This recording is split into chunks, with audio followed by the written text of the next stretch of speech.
Olá, estudantes da segunda série. Vamos falar um pouquinho sobre a estrutura fundiária brasileira.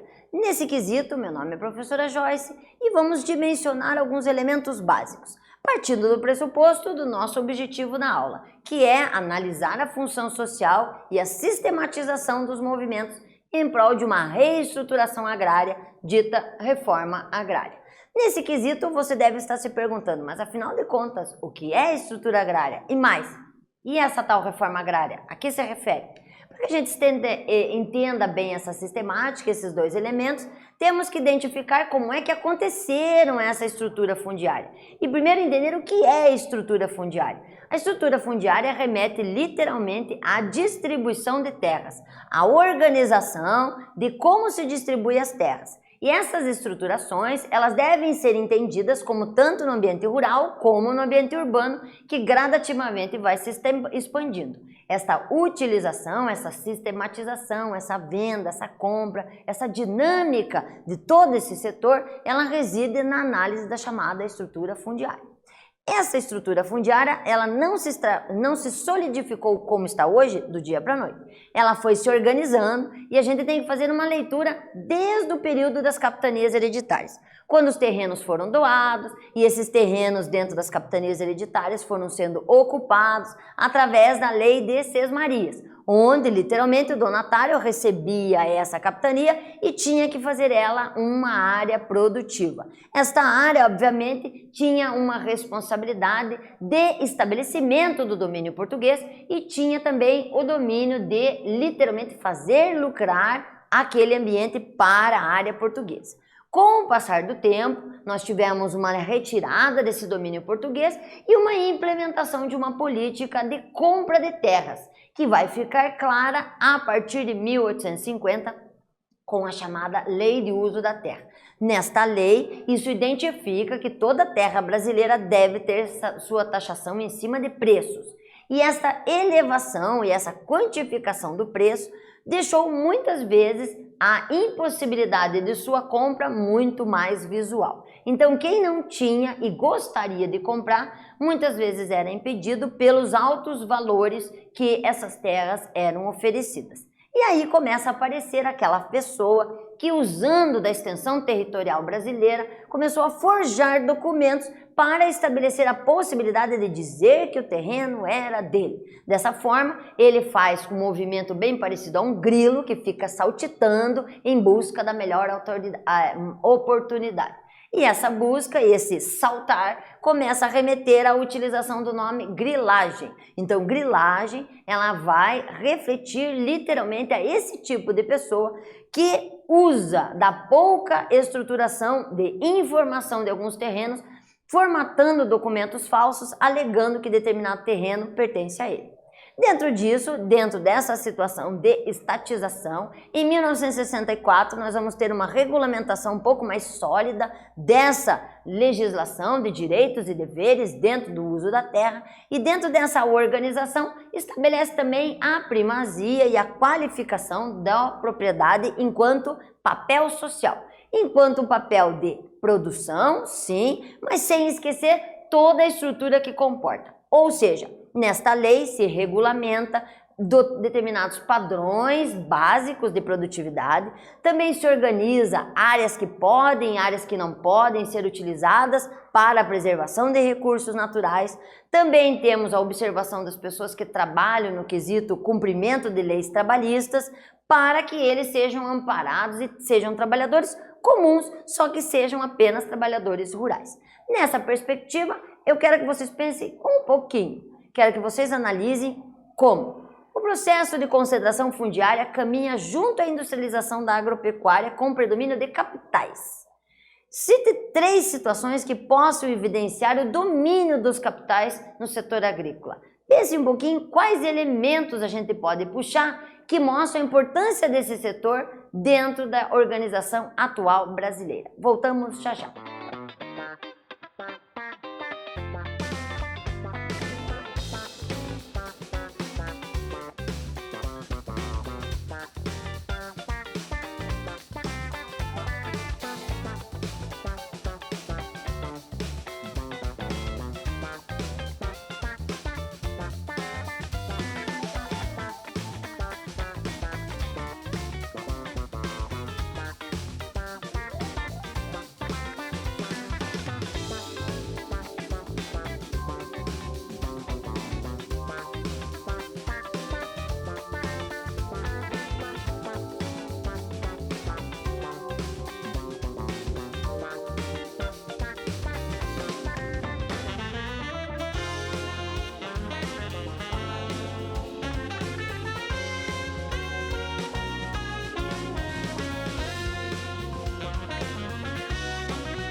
Então, para fazer esse resgate, temos aqui uma sugestão de resposta. Nela você coloca, logicamente, a dificuldade e a fragilidade em que se assenta o meio rural brasileiro. Nós temos lavouras de maneira substancialmente de abastecimento interno, produção para o uso próprio, pouca qualificação muitas vezes, pouca mecanização direta, sendo necessária muitas vezes uma infraestrutura que não há, estradas deficitárias, relações de trabalho não bem caracterizadas. Isso faz com que a formatação da estrutura fundiária brasileira também seja frágil. O campo muito mais literalmente visto como um papel de abandono do que sendo rentabilizado em termos de comércio mundial. O que é um problema, porque dentro do cenário mundial o Brasil tem uma perspectiva gigantesca de sua produção e o meio rural deve ser sim muito mais valorizado. Então devemos ter a otimização de todo o sistema de trabalho assalariado, uma organização melhor da estrutura fundiária, uma diminuição de provocar o chamado êxodo rural, baseado muitas vezes no desemprego gerado pela intensa mecanização que não acompanha a qualificação das pessoas que moram no campo. Dessa forma, a gente também tem que analisar o tamanho das propriedades. Quando analisamos o tamanho das propriedades, verificamos que muitas terras brasileiras têm um tamanho gigantesco, identificado aqui por esta imagem.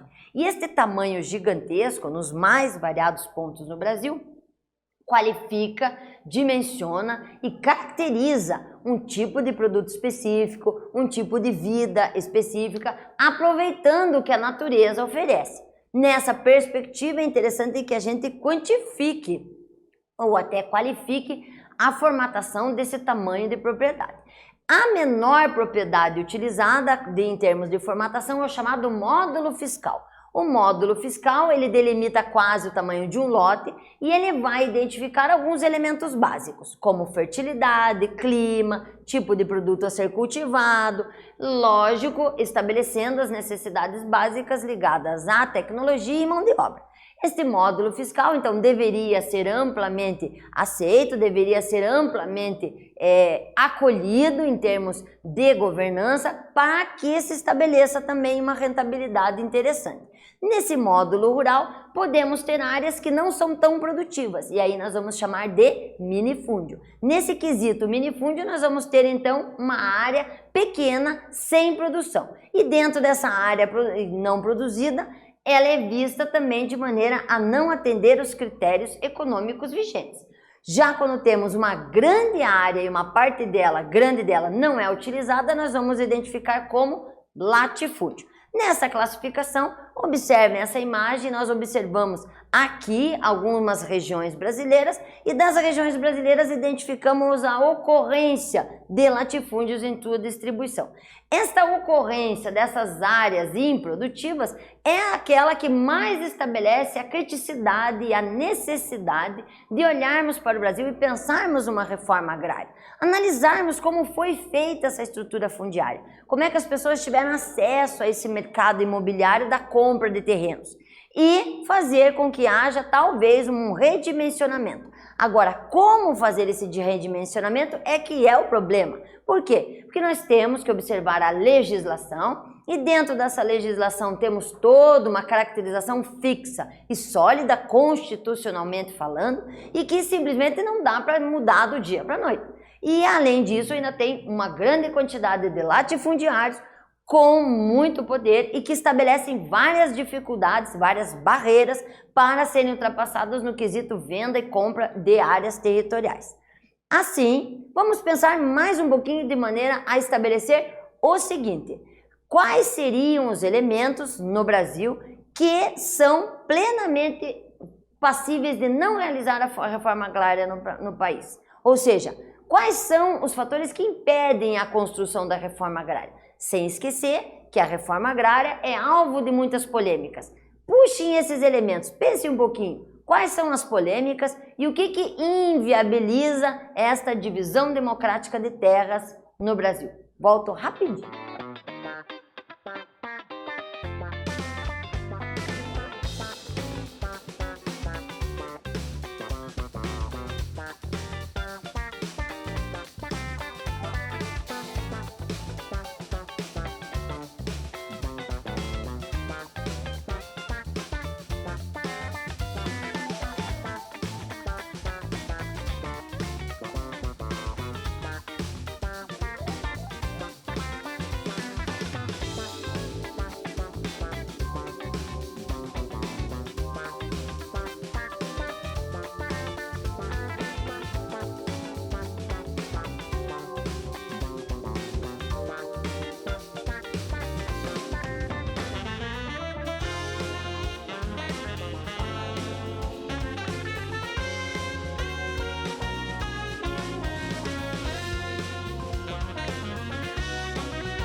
Então, dentro dessa caracterização, pense em otimizar conceitos e mostrar como é difícil, puxando toda a estrutura histórica que o Brasil teve de solidificação na divisão de terras para a estruturação da problemática atual. Então, dentro dessa problemática atual, de um lado nós temos um governo, esse governo obviamente tem que garantir a consistência da divisão de terras, mas também tem que garantir a posse daqueles que têm.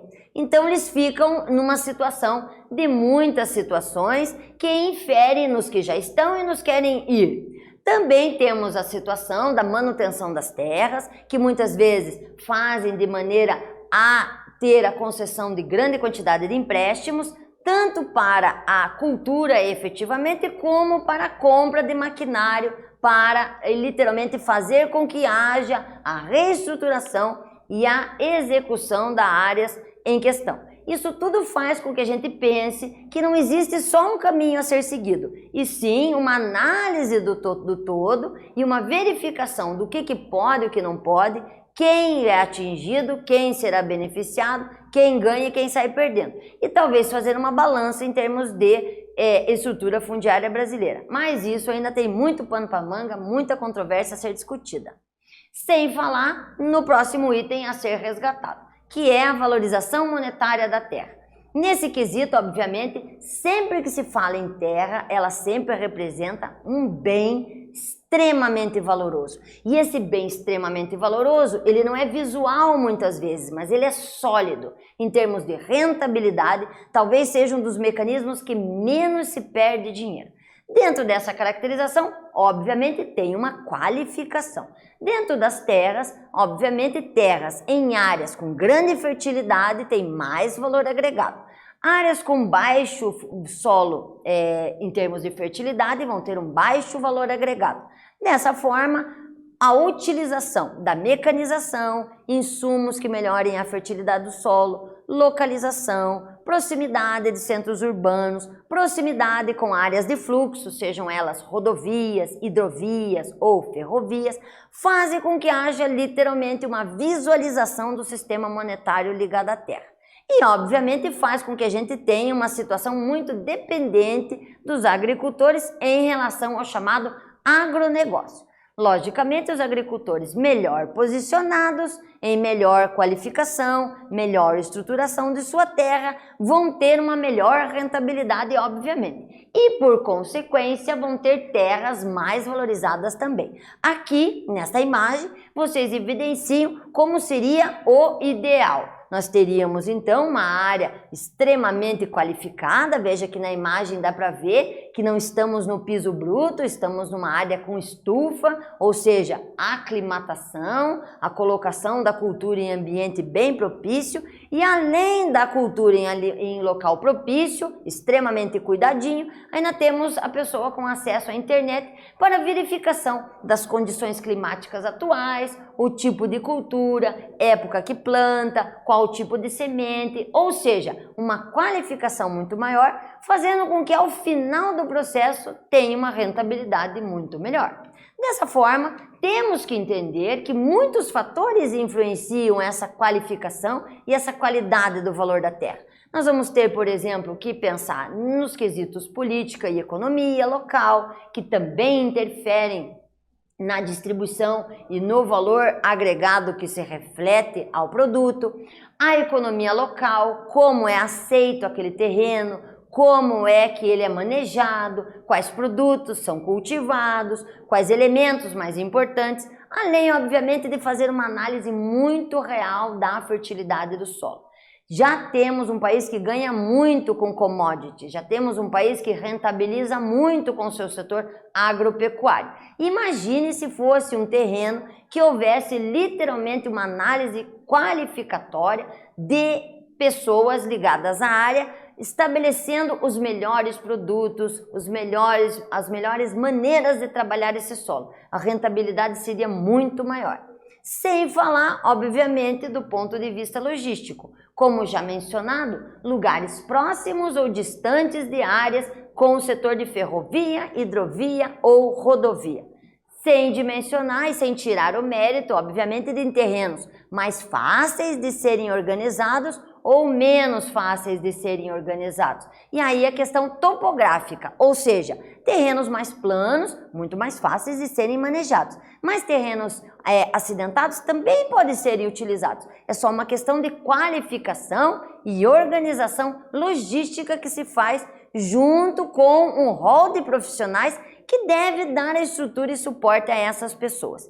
Dessa maneira, paramos aqui para que vocês tenham entendimento de que a estrutura fundiária brasileira ela teve uma consequência que hoje se mostra calcada em cima de uma evolução histórica e que logicamente tem uma função social que deve ser vista tanto no lado do proprietário quanto do lado do empregado, quanto a exportação quanto a importação. Ao conjunto da obra deve ser muito bem estudado e muito bem valorizado. Espero que vocês tenham gostado e até um próximo encontro.